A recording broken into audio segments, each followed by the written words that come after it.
आज हम जिस भारत को जानते हैं, उसका इतिहास केवल युद्धों और सत्ता की कहानी नहीं है। ये कहानी है निर्णयों की, समय की और उन बदलावों की जिन्होंने आने वाली सदियों की दिशा तय की। सन 1600 ये वह समय था जब भारत दुनिया के सबसे समृद्ध देशों में गिना जाता था। यहाँ की खेती, कारीगरी और व्यापार पूरी दुनिया में प्रसिद्ध थे। उस समय भारत किसी विदेशी शक्ति के अधीन नहीं था। सन 1600 में भारत का अधिकांश भाग मुगल साम्राज्य के अधीन था।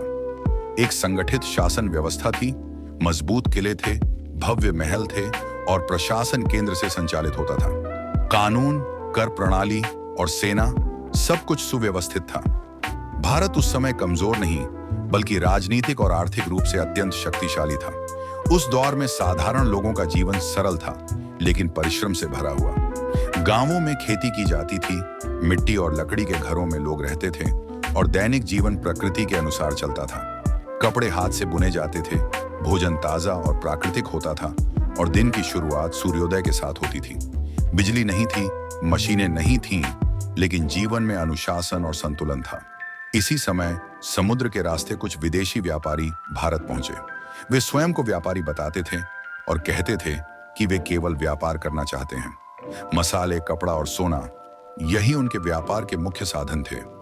उस समय किसी ने यह नहीं सोचा था कि ये व्यापारी भविष्य में सत्ता की ओर कदम बढ़ाएंगे। भारत के शासकों के लिए वे केवल व्यापारिक अतिथि थे, शासक नहीं। लेकिन इतिहास यहीं से करवट लेता है। व्यापार धीरे धीरे प्रभाव में बदलने लगा और प्रभाव आगे चलकर सत्ता में।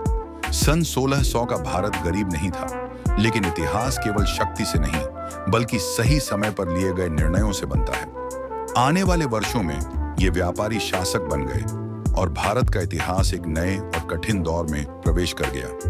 अगर आप इस इतिहास को विस्तार से समझना चाहते हैं, पूरी कहानी और आगे के अध्याय जानना चाहते हैं, तो हमारे चैनल को सब्सक्राइब करें। आने वाले वीडियो में हम इस कहानी को और गहराई से बताएंगे।